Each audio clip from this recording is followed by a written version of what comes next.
What's up my brothers and sisters, Brandon Lim di sini.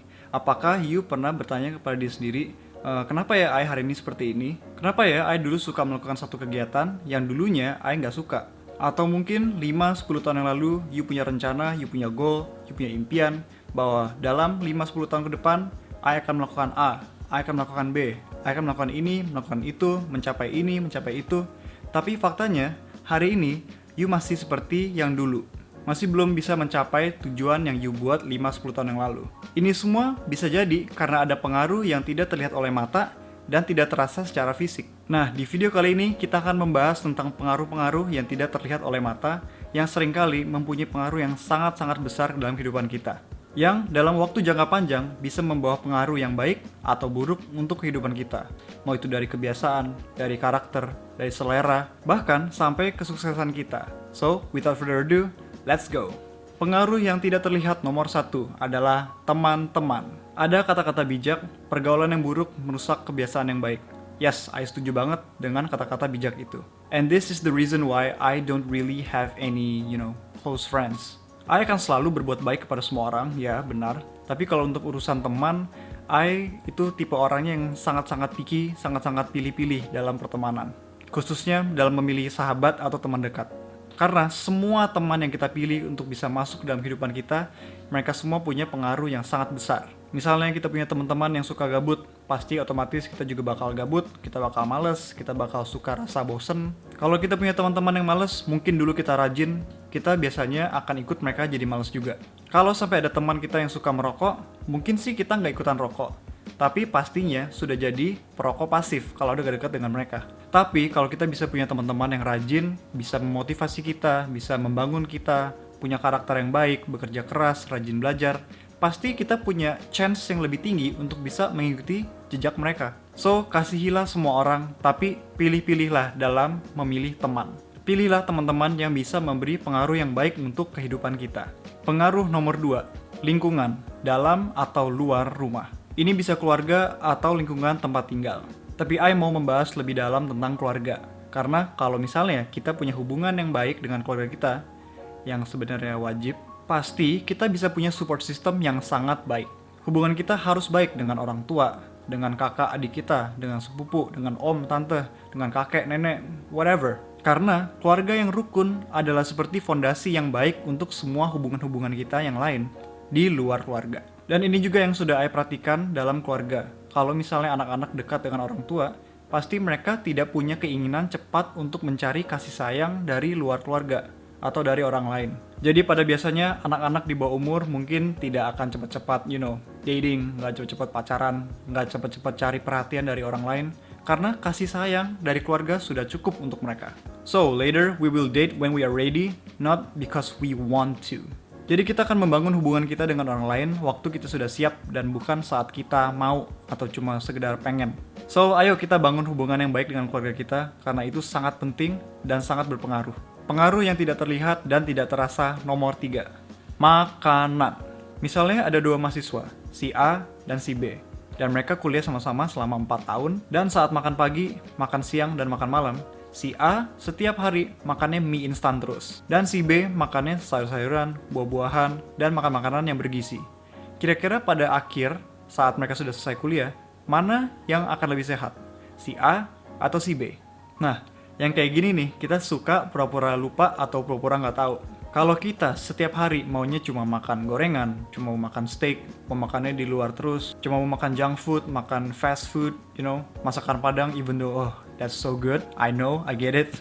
Tapi kalau kita menjadikan makan makanan itu sebagai main diet kita, otomatis pasti kehidupan kita tidak akan sehat secara fisik. Dan seringkali kita cuek karena memang tidak terlihat secara fisik. Karena itu semua pengaruhnya ke dalam tubuh kita, bukan di luar. Memang iya, kalau makan makanan yang tidak sehat, mungkin bisa lebih gendut, lebih gemuk. Tapi itu semua terlihat di luar tubuh kita karena reaksi apa yang sudah terjadi di dalam tubuh kita dulu. Kalau kita bisa punya pola makan yang sehat setiap hari, makan sayur, makan buah, makan makanan yang bergizi, pasti kita bisa lebih sehat dan bisa terhindar dari segala penyakit. Dan setidaknya bisa mencegah penyakit-penyakit usia tua untuk bisa muncul lebih dini. Karena zaman sekarang makanan itu makin bahaya ya, yang sehat aja bisa jadi kurang baik. Ada baik banget temen yang baru injak umur 20, udah merasa kolesterol atau merasa weak, merasa sakit-sakitan. Ada yang sudah mulai gemuk, ada yang overweight, ada yang suka keluar masuk rumah sakit, itu kan kasihan banget.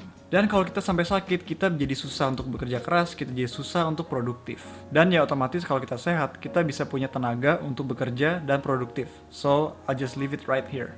Pengaruh tidak terlihat nomor 4, olahraga. Kita nggak harus jadi seperti Arnold Schwarzenegger. Olahraga menurut Ai nggak harus sampai yang ekstrim banget, sampai 2-3 jam. Kita bisa memulai olahraga yang simple banget, yaitu adalah jalan di rumah. Atau ya boleh di sekitar tempat tinggal kita deh. Jalan sore aja sudah cukup daripada diem aja di tempat. Jadi nggak usah lari, nggak usah jogging, jadi simply just walk, jalan aja. Nggak harus sampai resiko kena COVID-19 karena keluar rumah, nggak harus ke gym, nggak harus sampai kumpul-kumpul di klub sepeda. Jadi olahraga memiliki pengaruh yang sangat baik, mungkin nggak berasa hari ini, tapi untuk 5-10 tahun ke depan, bahkan sampai 20-30 tahun ke depan. Pengaruh yang sangat besar, sangat positif, sangat baik untuk kehidupan you yang sangat berjangka panjang. Pengaruh tidak terlihat nomor 5, tontonan. Ai nggak berpihak dengan tontonan apapun, so bebas you mau nonton apa, tapi selalu ingat konsekuensi dari yang kita nonton. Apa yang mereka sediakan untuk kita, pengaruh apa yang mereka beri kepada kita. Kalau kita suka nonton konten yang tidak ada nilainya, ya pasti otomatis waktu kita akan terbuang begitu saja. Nonton konten lucu, terhibur. Nonton konten edukasi, jadi makin pintar. Nonton film action, jadi makin mau maco. Nonton film drama, especially drakor, ya jadi ikut melo juga. Dan ini semua bisa bawa pengaruh kepada ekspektasi dan selera kita. Dan otomatis kepada kehidupan kita. Pengaruh tidak terlihat nomor 6 adalah bacaan. Ini pengaruhnya sangat besar banget. Ai udah berasa selama for the past 5-6 years sejak Ai mulai baca. Kalau bacaan yang kita baca adalah bacaan yang berkualitas, berisi informasi penting, dan untuk bisa membangun diri kita, memotivasi kita, membimbing kita, pastinya kita punya kesempatan lebih tinggi untuk sukses dibanding orang-orang yang tidak membaca. Atau mereka semua yang cuma membaca untuk kesenangan saja. Kalau buku-buku yang kita baca bisa membawa nilai, bisa menjadi pencerahan, dan memberi kita solusi, pasti pandangan kita tentang hidup juga bisa berubah. Pengaruh tidak terlihat nomor 7, hobi. Apa aja bisa jadi hobi sekarang, so pastikan hobi you itu bisa membawa pengaruh yang baik untuk kehidupan you. Hobi TikTok misalnya. Ini sebenarnya agak aneh sih sebut ini sebagai hobi, karena itu sebenarnya platform social media. Tapi ya, it is what it is, dunia ini juga makin aneh, so there you go. Well, hopefully kan you bisa blow up di TikTok, you bisa viral, dan you bisa sukses lewat platform itu. So, good for you kalau bisa. Pastikan hobi kita positif, seperti memasak, belajar, improve diri sendiri, dan biar hobi-hobi itu bisa mengantar kita kepada kesuksesan. Mungkin tidak berasa hari ini, tapi 5-10 tahun ke depan akan berasa. Pengaruh yang tidak terlihat yang terakhir, nomor 8, rutinitas dan kebiasaan kita sehari-hari. Poin ini akan menjadi summary atau rangkuman dari semua yang kita bahas hari ini. Apapun yang kita pilih, rutinitas dan kebiasaan sehari-hari, setiap hari, itulah yang akan membentuk kehidupan kita. Misal, minum air mineral atau minum bir atau soda setiap hari selama 20 tahun. Ya nanti lihat hasilnya seperti apa. Olahraga selama sebulan atau males-malesan selama sebulan.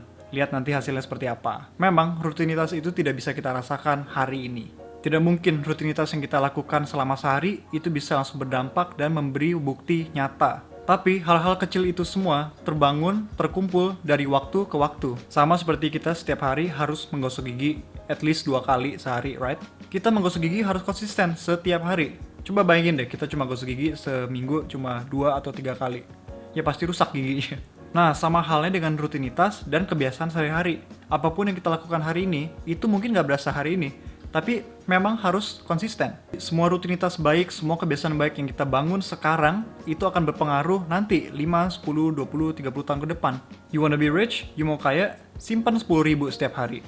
Dan bekerjalah dengan keras mulai hari ini. You mau sehat? You bisa makan 1 buah alpukat setiap hari, dan jalan pagi atau sore selama 15 menit. You mau punya kesehatan mental yang baik? Pilihlah teman-teman yang baik, dan bangunlah hubungan dengan keluarga yang baik juga.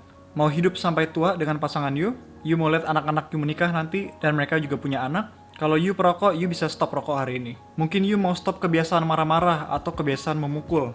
Ya mungkin stop nonton film action bisa jadi solusi untuk you. Atau mungkin you mau stop galau atau mau stop drama dalam kehidupan.